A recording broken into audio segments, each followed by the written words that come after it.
Hello, you've caught me reading the BFG by Roald Dahl.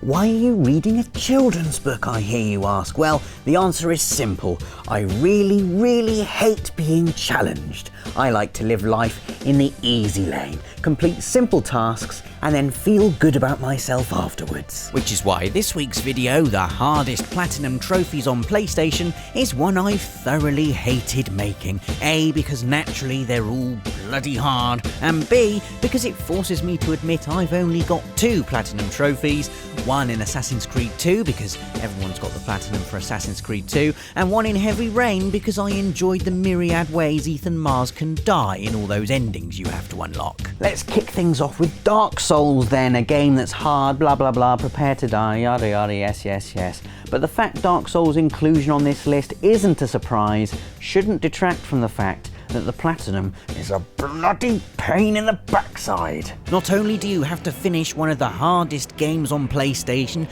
you've got to collect all the rare weapons, all the sorceries, all the pyromancies, and all the miracles, which firstly involves being quite good at Dark Souls, and secondly means I'm not even allowed to do my favourite thing, which is to kill all the item vendors. We talk business or we talk nothing at all. You've gone mad, have you? How can you not kill someone who's got a voice like that? As well as murder restraint, the Dark Souls Platinum requires heaps of patience and determination, plus the ability to completely ignore my favourite saying, if at first you don't succeed, try a couple more times and then give up. Moving on, we've got Metal Gear Solid 4 Guns of the Patriots, a game that for ages didn't even have trophies, and fans like me had to strap themselves to railings outside Hideo Kojima's house in a desperate battle for a trophy patch. Finally, democracy won out and Konami delivered. Hooray! Said all the Metal Gear fans before scanning the list and realising that not hooray, you'd have to complete the game no less than 8 times in order to unlock all the emblems necessary for the Platinum Trophy. Emblems that range from chicken, get over 150 alert phases, 500 kills, 50 continues, use 50 recovery items and take at least 35 hours to complete the game. That's a bloody lethal chicken. To the ultra difficult, highly coveted Big Boss. Finish the game on the hardest difficulty setting with no alerts, no kills, no continues, no recovery items, no stealth suit, no bandana items, and finish the game in under 5 hours. No. And that's not mentioning the more ridiculous emblems like Hog, Ant and Pigeon. Unlocking Metal Gear Solid 4's Platinum takes true dedication, unflinching resolve in the face of probably having to leave your PS3 on overnight to artificially inflate your game time, and the ability to play the same thing over and over again without putting your DualShock through a blender. And for this act of video gaming valor, I hereby grant you the title Pygmy Marmoset. Street Fighter 4 is one of those games I would love to be good at. It looks awesome, it's intricate, it's got a masterful combat system, but I just can't get my fat ham digits to perform the finger gymnastics necessary for all of those combos. Which is why you're watching trailer footage right now instead of my gameplay capture, which was made up entirely of Ryu repeatedly kicking people in the ankle.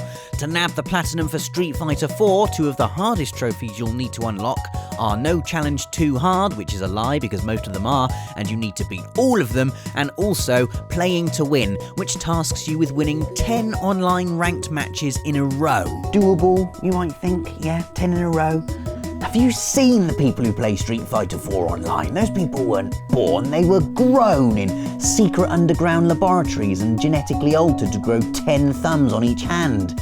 You and I can't compete with that kind of combo power, even if they're playing as Dan. There are only 2 ways to get this trophy. One is to cheat and get 10 friends to lose on purpose. The other is to hope for some kind of internet cataclysm where the only person left online to play against is Dave. You'll beat Dave. Which one's Punch? Our next title, Ninja Gaiden Sigma 2, doesn't really ask you to do anything particularly fancy for its platinum. You don't have to complete it 14 times, you don't have to play it while juggling samurai swords that are on fire. It's actually way harder than that. You have to finish the game on Elite Mode, which is quite a short sentence, but then so is Prove String Theory, and I bet you can't do that either. It'd be way easier than finishing this game, however.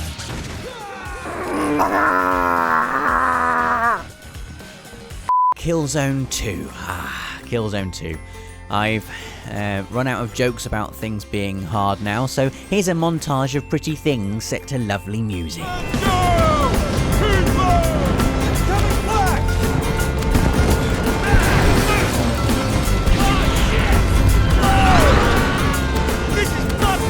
Killzone 2 isn't really that hard, but wresting the Platinum Trophy from the jaws of the Hellghast is still a daunting challenge.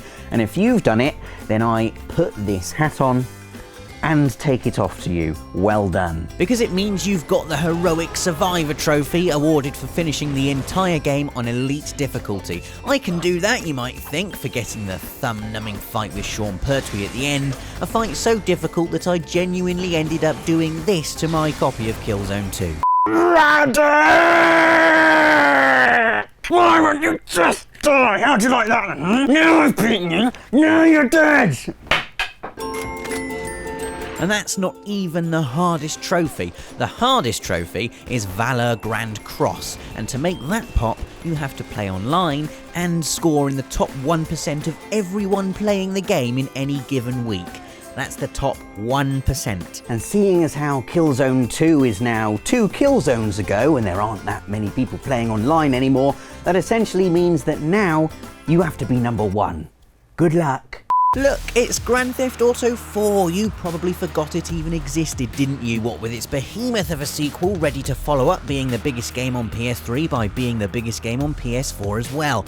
Grand Theft Auto 4 is still a thing, however, a very good thing in fact, and I'm going to tell you why it's really hard to get the Platinum Trophy without doing any kind of skit involving me being phoned by Nico's cousin Roman and then pretending to be angry about being asked to go bowling in the middle of reading out this script, because that would be lazy. Now, after you've whizzed around Liberty City and killed all the pigeons, the hardest trophy to grab in Grand Theft Auto 4 is the notorious Auf Wiedersehen Petrovich, which comes with an irritatingly succinct description. Win all variations of multiplayer games! You horrible hey. I don't want to go bowling! I can't believe I've done this! Last on our list, and a true diamond-strong bastion of pain in the bumness, is WipEout HD, a game I love. I mean, I love it. I really, really love it. But the Platinum Trophy can do one. The main trophy suspects here are Zone Zeus, where you have to get to Zone 75 in zone mode. I said zone lots there, and that's because I'm really angry at how hard this trophy is. Have you seen how fast it gets? You'd need to be a fly to actually see clearly at that speed. So that's my advice. Do what Jeff Goldblum does in The Fly, get the head of a fly, and you might be able to get this trophy. The other horrible trophy is Arcade Perfect, where you have to win on all 16 tracks in Phantom class on Elite difficulty. Although I have heard that there is another way to get this Platinum Trophy. Now, you take that one, you take that one. Now, this is the Platinum Trophy dance, and the idea is that it coaxes the Platinum Trophy out of WipEout HD and is a lot less stressful than doing all of those annoying races. Come on, Platinum. Come on.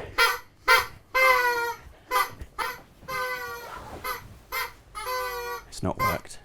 It's not worked. If you've got any of these Platinum trophies, then let us know in the comments and let us know what your toughest Platinum conquests have been. Don't forget to subscribe and join us again next week for the most incredible action set pieces on PlayStation. See you then.